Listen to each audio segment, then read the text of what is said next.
자, 된장이나 간장 같은 발효식 하면 일본도 빼놓을 수가 없습니다. 일본의 자치단체들이 요즘 이 발효에 대한 관심이 크게 늘었다고 합니다. 또 인구 문제로 인한 지역 침체와도 이 발효식품이 관련이 있다고 하는데요. 오늘 도쿄 연결해서 자세한 소식 알아보겠습니다. 박원기 특파원, 먼저 발효식에 대한 관심이 늘고 있는 이유가 뭘까요? 네, 건강에 대한 관심이 높아지면서 발효식이 주목받는 건 자연스러운데요. 일본에선 좀 다른 이유도 있습니다. 고령화나 인구 감소 때문에 지역이 활력을 잃어가면서 발효 관련 시설들을 관광 콘텐츠로 만들고 있는 겁니다. 취재진이 다녀온 일본 동북 지역 아키타가 대표적인데요. 아키타는 춥고 눈이 많이 내리는데 쌀이 많이 나고 물이 좋아서 예로부터 발효식이 발달해 왔습니다.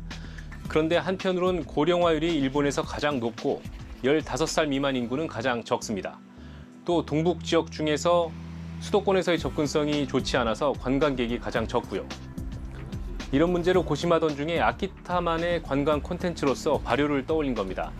지역을 오가는 이른바 교류 인구라도 좀 늘려보자는 목적도 있습니다. 네, 발효식품이 어떤 건지는 잘 알죠. 그런데 관광객들이 이곳에 가서 실제로 볼 수 있는 것들은 어떤 게 있을지 잘 떠오르지가 않습니다. 네, 일단 아키타현에는 발효식품을 만드는 오래된 역사의 양조장들이 곳곳에 흩어져 있는데요.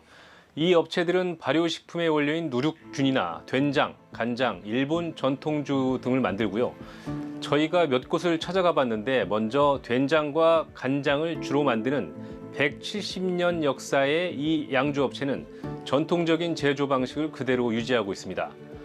누룩을 만든 뒤 소금이나 콩과 섞고 발효에 들어가기까지 기계가 아닌 사람 손으로 모든 공정을 진행하는 곳인데요.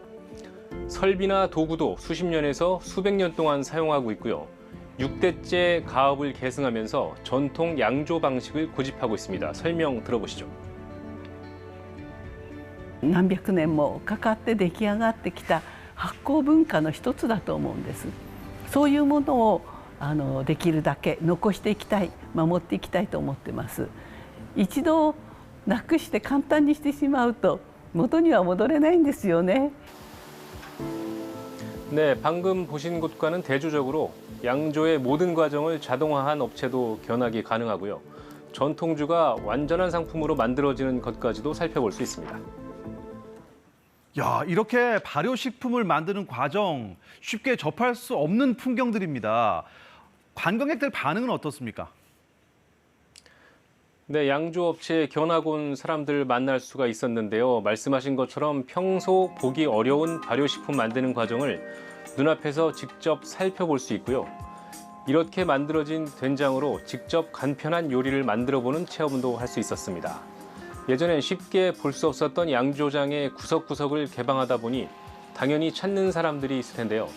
아키타현은 최근 코로나 확산에도 불구하고 발효 관련 업체별 방문객이 한 해에 수천 명씩 꾸준히 증가하고 있다고 밝혔습니다. 他の観光地ですとかお店を必ず巡られるわけです。秋田県全体の観光に結びつくというですね。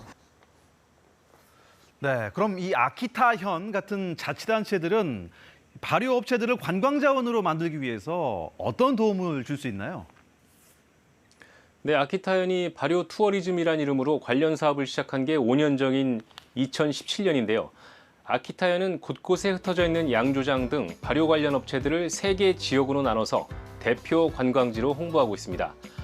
또 이들 업체 가운데 자체 제작한 상품과 지역의 기념품 등을 판매하는 공간을 만들거나 견학 프로그램을 운영하면 그에 맞게 공간을 꾸밀 수 있도록 보조금을 지원합니다. 지금까지 7개 업체가 지원을 받았고요. 일본엔 아키타처럼 유서 깊은 발효 관련 업체나 시설이 많다 보니 다른 지역들도 아키타처럼 발효를 관광 자원으로 활용하려는 움직임이 일고 있습니다. 아키타현의 발효문화연구소가 중심이 된 발효마을 만들기 협의체도 그중 하나인데요. 일본 전역의 자치단체나 발효 관련 업체들이 가입해 발효를 활용한 지역 활성화를 위해 머리를 맞대고 있습니다. 지금까지 도쿄에서 전해드렸습니다.